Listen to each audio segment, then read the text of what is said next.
Good morning, everybody. Today's November 2nd, Sunday. Let's talk about every game happening on Saturday night. We have five games. The first game is the Kings. This is a huge win for the Kings. Beat the Bucks on the road, 135-133. If the Kings want to make the competitive, they want to be competitive in the Western Conference. The West is really stacked. I'm just looking at every team. Um, yeah, this is a huge win for them. But their roster construction really don't make too much sense. Now they started Sabonis at the power forward position and started this guy Dylan at the center. He's not really fantasy relevant. But you look at the roster right now, right? DeMar DeRozan played 41 minutes. You have Zach LaVine. You started Dennis Schroeder. You also have Russell Westbrook. So it felt like a lot of the times they don't really have a power forward. They just go small all the time, and their shooting is not that amazing. Like Zach LaVine is a great 3-point shooter. DeMar DeRozan, Dennis Schroeder, Russell Westbrook. We know these guys they're not like snipers out there. So when you go small, the spacing is going to be a little bit weird, even though you know those four guys are pretty fast, but they don't shoot the ball that well. They can all play make for sure. Russell Westbrook with 10 assists and 5 rebounds. If you don't care about efficiency, Russell Westbrook needs to be picked up for sure. 10 assists and 2 steals. Pretty good, especially if he's punting field goals and turnovers. He's always going to have turnovers. Shooter, really good game as well. 24 points, 7 assists, and 2 steals and 3 threes. Probably a sell high for Shooter. But it's good to see him playing well. He's basically on a different team every year and still playing very well. Zach LaVine, 31 points, 6 3. That's what he does. And DeRozan played 41 minutes with 29. Yeah, they all played very well. High scoring game. Everybody put up numbers. And finally, a good game by Sabonis. 13 rebounds, 6 assists, and 24 points. We look at the Bucks. Giannis was held just for 26 points. 9 for 14 from the line. But he's still shooting unbelievably this year. 68% on 19 attempts. That's got to come down quite a bit. 34 points, 13 rebounds with 7 assists as well. The defensive stats suffered a little bit so far because he just got to do so much on the offensive end. Miles Turner continued to struggle with two steals and 3 threes. Those are pretty good. No blocks with 5 personal fouls here. The Miles Turner is a buy low candidate in my opinion.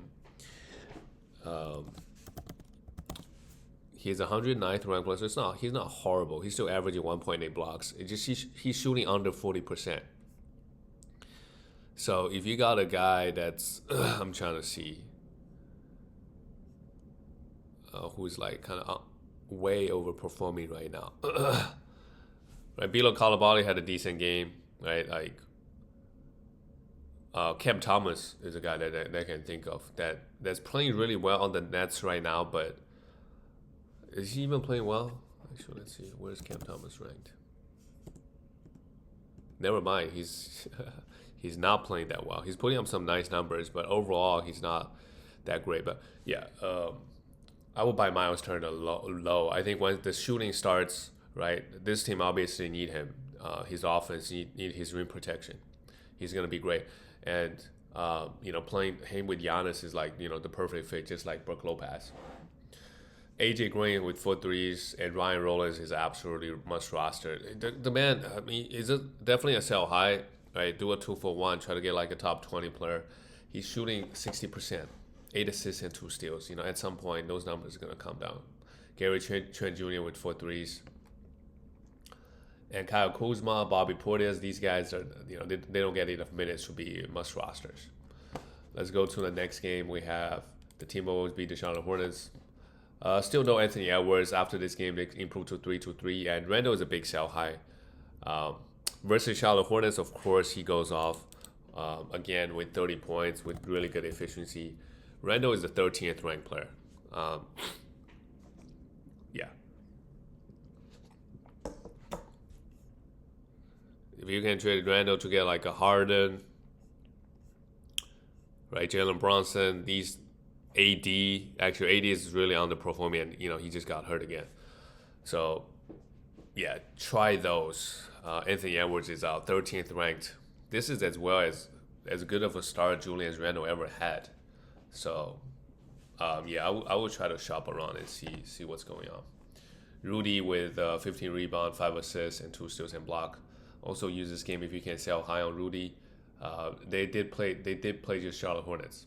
So yeah, Jaden McDaniels also been playing very well. He fouled out in 32 minutes. Dante 5 threes. Also Dante, Mike Conley, right? Because Anthony Edwards is out. So definitely try to sell all the Team Wolf guys. And Nasri, they're just not gonna play this man 30 minutes, even with no Anthony Edwards.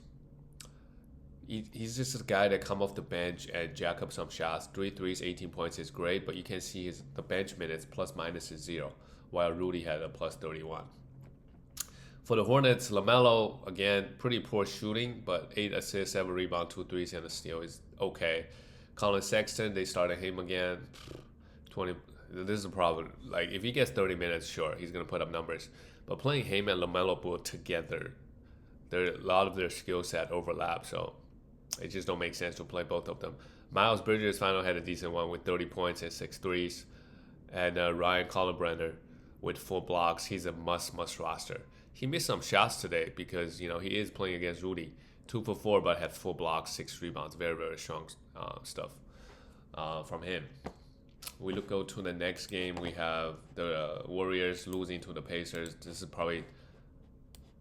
is a really bad loss by the Warriors, and first win by the Pacers. Steph Curry only played 29 minutes. Really struggled this game for whatever reason. Curry is still doing fine on the season, 14th ranked player, but only 4.4 assists on the season. The percentages look normal, right? 26 points and 4.3 threes. So if anything, right, Curry could be even better than.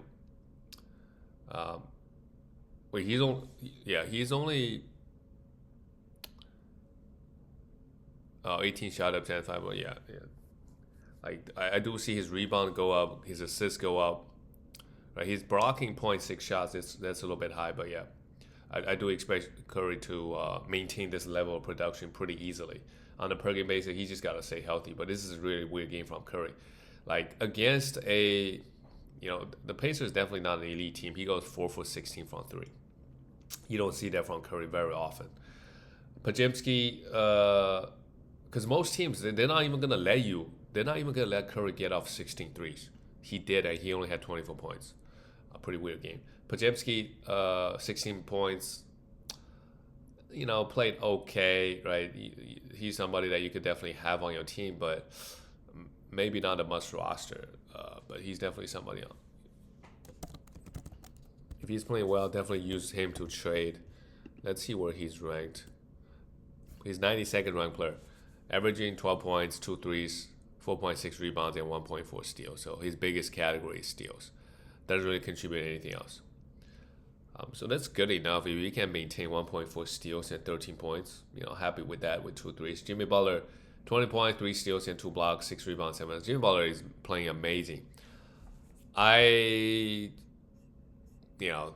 just hard to trust Jimmy Butler's health. So if you want to, he's a 23rd ranked player. If you want to trade him away for somebody that's winning, a top 20-ish type of player with really good health, try to do that. Or, however, look, Warriors, the thing about the teams in the West is they have to play. If you are fighting for a playoff, they have to play their guys because it's going to be competitive. It's important to fight for seeding too, as we get to the end of the season. Kuminga, great, 17 points and 5 rebounds, played well. I think Kuminga is a must roster, although he didn't play so well here either. For the Pacers, Aaron Nesmith finally had a great shooting night with 5 threes, 31 points, finally popped off with Siakam, 27 points. Siakam is going to have a big season, very big season. Everything going to have to go through him. With no Tyrese Halliburton. I do expect his assists also to go up too. Isaiah Jackson with 1 block, 8 rebounds. Yeah, he could be a streamer if there's a back-to-back. Just look at the roster. Benedict Mathurin could be back, right, next couple weeks. Obi Toppin is going to be out for an extended period of time. TJ McConnell, actually, I I'm pretty high on TJ. I think just given the Pacers situation, he's gonna come in and let's say he plays. Like the thing about TJ is he hustles very hard. So 25 minutes of him, I don't expect him to play 35. Maybe he will, depending on how Coach Carla wants to play him. But yeah, if he gets 25, I do see him getting 25 to 30 minutes, especially if the Pacers trying to win. And even this guy, Quenton Jackson, he put up great numbers. 10 assists, 3 steals, and 3 threes, 25 points. But TJ, I can see him average 7 assists and like 1.5 steals, which would be amazing in category leagues. So if TJ McConnell is on the waiver wire, I would take him, and he's supposed to, we don't know when he's supposed to be back, but if he got an IR, right, I do see him like kind of pop off on this team, because if you just look at these guys, they need him. And of course, if Aaron Nesmith is going to be up and down, but I think there's enough upside like for games like this to hold on to him. Move on to the next game. We have the Magic. Just the same thing, different year. Wizards start 1-5, and the Magic, meanwhile, adding Desmond Bane 3-4. It's not their year so far, not yet. Banchero, 28 points, yeah, versus the Wizards, yeah. But Banchero, he's got he's big, he's 6'10". He's also a very wide frame. It just his efficiency is still not great. This game, sure, versus the Wizards, 28 points, 7-7 from the line. But yeah, just his efficiency especially versus good teams, he's really struggling. Desmond Bane and Jalen Suggs played really low minutes because of the blowout, so I wouldn't be too worried about them. But Jalen Suggs is a must roster, in my opinion, because the steals. So far this year, he only played 20 minutes. I think he's dealing with injuries, but in just 19 minutes, he get 1.8 steals, so you got to have him. Desmond Bane this year, getting traded, on the Grizzlies, he's a great player, but he is still kind of the third option. Do see his points, maybe rebound, assist dip. Franz Wagner, 8 for 19 is not the best, but still put up 25.6 rebounds, 6 assists, and 3 steals, and got to the line 7 times.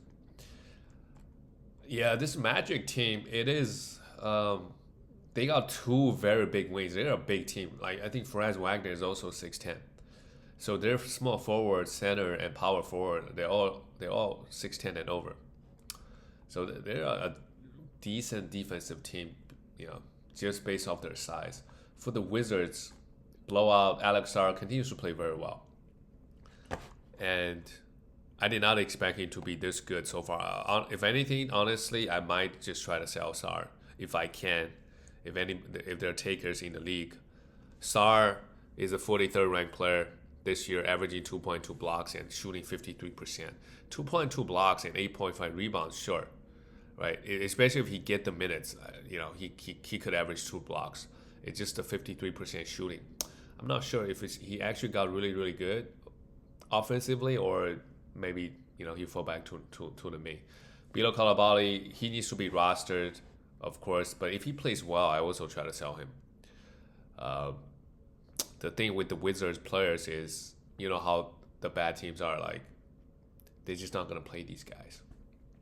Same thing with Keyshawn George. He cooled off quite a bit. He still has 17 points, but in terms of defensive stats, just 1 block and 1 3. And Chris Middleton and CJ, they don't need to be rostered. They're not going to play these guys 30 minutes.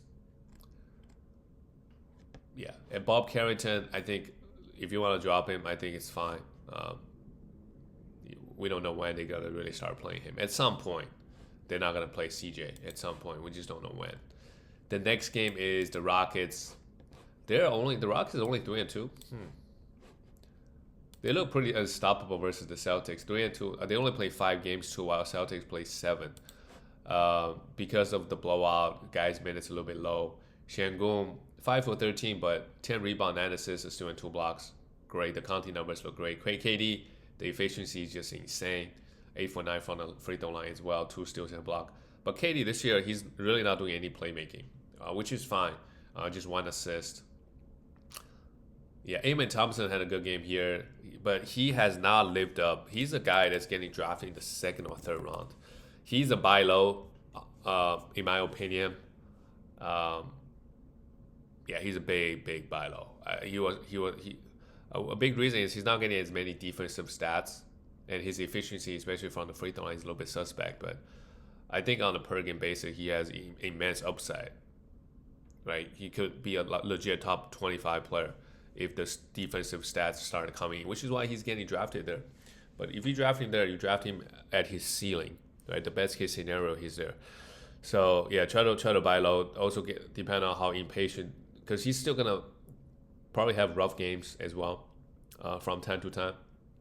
Jabari Smith had 12 points, 174 blocks. Jabari Smith is also tall, 6'10", 6'11". He also needs to be rostered. Taro Eason, right? He's getting drafted in a lot of leagues. Is he a must roster? I feel like he just doesn't really get enough minutes. He's 155th ranked player, and also this year he's only just averaging 0.6 steals, right? If he gets like 1.5, yes, but you know how steals are; they're very very volatile. So I'll be perfectly fine just dropping Taro Eason. For the Celtics, oh man, it's rough. Derrick White is also a buy low. He's just not finding his shots right now. He's going to figure out eventually. Peyton Pritchard, 14 points. Yeah, Peyton Pritchard this year, I think, right, we know Jason Tatum. These guys, they don't get to cook as much. You know, they're not playing against inferior defenders. And it's not only they lost Jason Tatum, they also lost Porzingis. They lost Jrue Holiday. They lost a bunch of really good players. So, yeah. And when you're playing a center like Quita, right, he doesn't space the floor that well. So that makes the offense just a little bit like even harder too. Jaylen Brown struggled here, 12 points. I wouldn't worry too much. The Rockets, they're a great defensive team. They got size, they got length, they got strength as well. So, and this guy Josh played 19 minutes. I don't think he's fantasy relevant. And you have Fernie Simons. He's not a must roster. 17 points off the 17 minutes off the bench. Yeah, he will pop off every once in a while, but they're not playing him 30 minutes. They're too small. They cannot play Peyton Pritchard, Derrick White, and Fernie Simons together. Just too small. Let's talk about the last game of the night. The Detroit Pistons, they're actually 4-2 while the Mavericks keep losing. I don't understand why Cooper Kupp, he was getting drafted in the first round. Sure, maybe with AD not there and with Kyrie not there. Yeah, he's shooting 37%, and he's not getting that many defensive stats as well. You know, 0.8 steals and 0.5 blocks.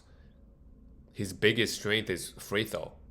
He has not missed a free throw on 3.5 attempts. If he's shooting bad from the free throw, he's outside of 150 for sure. 14.6 rebounds, 3 assists, is not gonna get it down for a fourth round player. If you drop, he was getting drafted like in the fourth round. AD and Kyrie for sure. We don't know when Kyrie's gonna be back, but you know, AD in theory should help Cooper Flag. 8 for 8 from the line is really good for sure. 8 rebounds, 4 assists is decent. Again, it's a similar situation with Amen Thompson. For him, at best, maybe a top 30, top 35 player for like a month if he plays really, really well. But that's it. You drafted him at his ceiling. Daniel Gafford, 17 points with 4 fouls. He could be a streamer. With AD out, they got to play him for blocks and rebounds. PJ missed everything but had 3 blocks. Missed all the threes, and Clay is just really cooked. It is sad, but I think Clay at some point, right? It's been a couple years. Eventually he's gonna realize, like, okay, this is. He's gotta accept the fact that he is no longer that guy, so he should not be forcing crazy threes and stuff. I haven't really watched him play, but his last year on the Warriors, I think there's so many games. It's very clear he's forcing those shots. He's taking those bad shots, really try to get a bucket, and that hurt the Warriors many, many times. So, yeah, 3 threes, maybe a 3-point streamer if there's a back-to-back. Meanwhile, Detroit is up. They are Um, Kate Cunningham. Well, what a game from him, our first round player. Kate Cunningham. After this game, he's gonna move up some spots. 18 assists is crazy. But no, he's still just a 69th ranked player. Pretty cold start to the season. Also a prime buy low candidate if you could. Uh, try to do a 2-for-1 to get Kate. But I don't think on a per game basis he's really, he's getting drafted high. A big reason is his availability. He's only shooting 40% right now from the field and 78% from the free throw line. The counting numbers still look okay. 10 assists, 1.2 steals, and 1 block. It's just the efficiency it is going to go up. So, and the Pistons are winning, so it's all good. Jalen Duren had a huge one with 10 rebounds and 33 points. It absolutely went off. Yeah, the Daniel Gafford, yeah, maybe Kate Cunningham just feeding him so well. Yeah, because Mavericks defense supposedly, interior defense, they got some big bodies in the paint. Tobias Harris. Tobias Harris is a classic situation. It's like, okay, it might be too bad to drop because he does get a lot of minutes, but most games he doesn't really do anything. 6 rebounds is okay, 11 points. But again, also he doesn't really hurt you anywhere because he's super, super efficient, but doesn't really get a lot of defensive stats. All-Star Thompson, he needs to be rostered as well at the moment. The minutes could be up and down. 28 minutes here with 2 steals and 15 points. Good enough. All right, that's it, guys. I will see you tomorrow.